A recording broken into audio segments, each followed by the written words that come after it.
Hey everyone, welcome to the channel. All Things Middle-earth here, and the devs have just posted their first Tavern Keeper report in about 6 months, so I thought we could break it down together. There are 3 points covered in this video, the first 2 with, I think, major implications for the future of the game, so stay tuned, we're going to do that in just 1 second.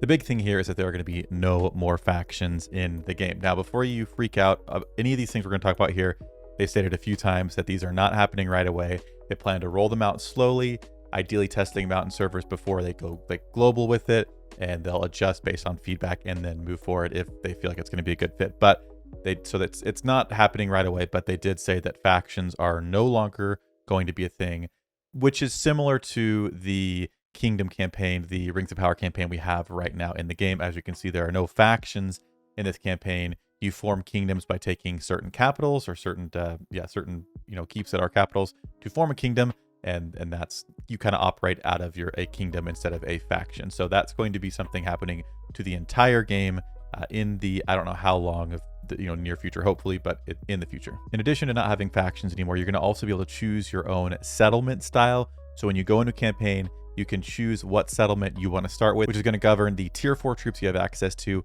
and the starting barracks that you have. This will also be something that you can change throughout the season, although they do say there'll be regional restrictions. So they give the example that you can't be in Mordor and change to an elfin settlement in the middle of Mordor. So I don't know if it'll be alignment based or just like geographically, like you have to be near or adjacent to whatever region can spawn that type of settlement. But the reality is there's going to be a lot more flexibility with who you can start with, which is a huge thing. So different teams don't have to overly coordinate what factions are best for their teams. Everyone can kind of go with what's going to be best for their own individual account. Players can choose to focus, on picking a faction because they have good early game troops or late game troops tier 4 units. So if you are someone who really wants to try out a tier 4 you've not tried yet, but maybe don't want to play in a certain faction that's very unpopulated, you can now try that tier 4 faction unit out without having to go and play into a faction by yourself. And then, like I said, this can be changed throughout the season. So if you're finding that maybe you need a certain unit type to counter some armies you're seeing a lot of, or whatever you tried just didn't work out and you want to try something else, there's going to be some flexibility to do that, again, with restrictions. So I don't know exactly what that'll look like. My guess, again, would be that it has something to do with the geographics of the map. So if you spawn around the elven area, you can do the elves. And then if you're kind of adjacent to that, maybe you could still do that one. But the example they gave was you couldn't be all the way in Mordor and do the elves. But it could also just be alignment based, where if you're in a good alignment zone, you can do all the good alignments and vice versa. But obviously we'll see once we get more details on that. But that's a huge change.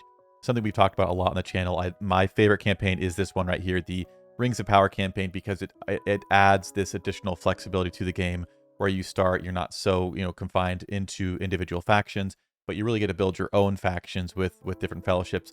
This seems like it's going to be expanding that idea onto all the campaigns, which I think could have a lot of potential. Now, with there being no factions in these upcoming seasons, you're going to be able to take over specific territories and form your own countries. So again, it sounds very much like Rings of Power, where you take over a keep, a capital, and you form your own kingdom. The way he talked about it in the video makes it sound like there are several territories you need to take to then form your own country. I believe he mentioned there, you can get your own flag you make. There are special buffs you get. Again, very similar to kingdoms. So I don't know why they didn't just come out and say that we're basically expanding the kingdom feature to all campaigns, because that's what it sounds like to me. So maybe devs, if you want to reach out and let me know if that's not correct, but it does sound like the kingdom feature is expanding to all campaigns. One more note before we move on to the second point is that they did state that you will no longer be able to connect to purple tiles. The reason for this that they gave was that they know it's going to slow the pathing of the game, especially in the early game, but they want to prevent tile sniping that happens basically. So you can't path off of other purple tiles to move around, but that also means that people can't come in and take resources that are around your settlement. So there is kind of a pro and con there, although I feel like typically it would just make sense to communicate with your neighbors and be somewhat friendly and decent.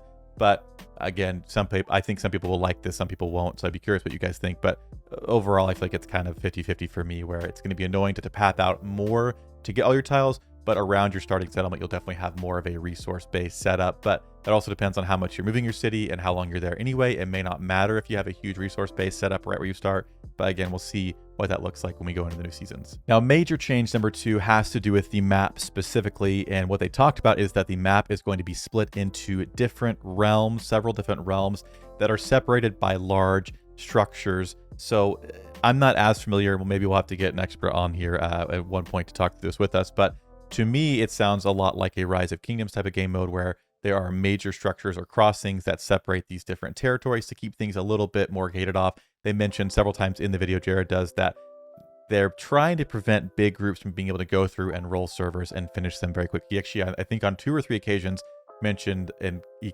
almost like rolled his eyes during one time. So I don't know if that's just like something they're not happy with, but he mentioned that they don't want big groups taking over servers. So they're trying to implement things like these different kind of regions within the map that are separated by these bigger structures that either can't be, taken out.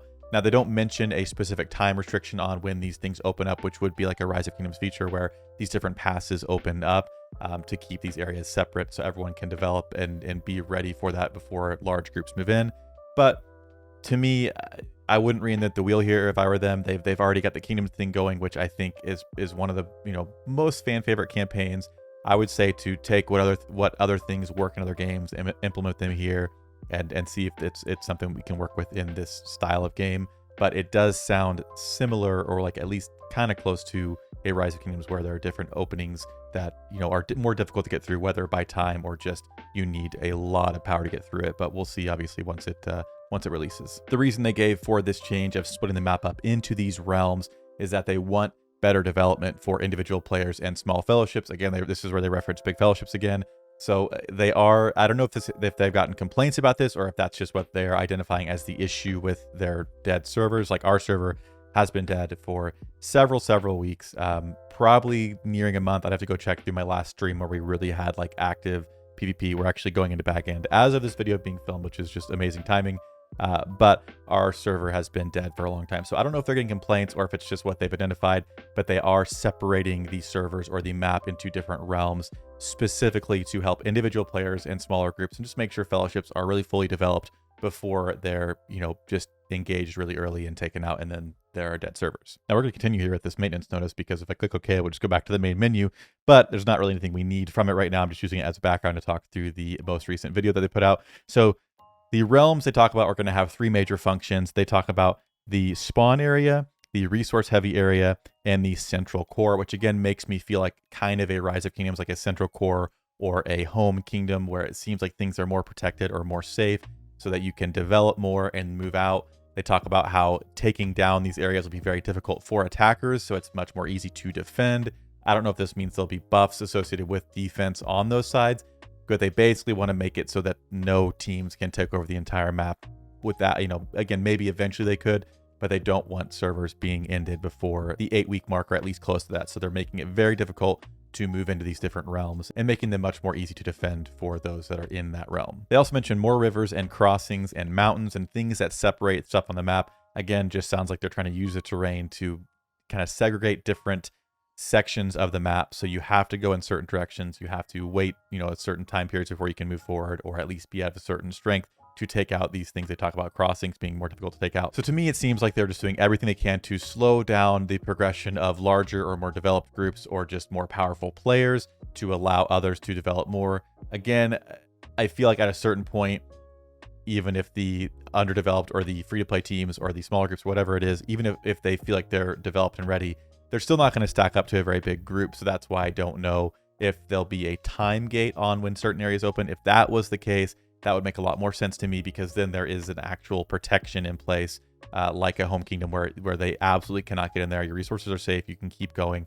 Again, I've had less than probably 5 tiles for I don't even know how long in this season, but that would prevent that for a very long time, and only until the very end of the season, maybe the last, I don't know, 2 weeks, whatever it is, the final openings happen and people are moving forward, and it's less, just open season from the start. But again, this is getting into some speculation of what it could look like, but everything that they're saying seems like they want to push towards a slower pace or a more protected pace for individuals to enjoy the experience and larger groups to not, take servers down faster than they want them to be taken down. And then lastly, a point that I think made me laugh the most out of all of these, just because I feel like it's a silly one to have in this could have been just a post in the Discord, but I'm fine with it. I'd like to see more of these videos as much as possible, as much as they give us. But the Rangers Rise RP, which I have heard, have been asked that a lot on stream. When are we getting Rangers Rise RP?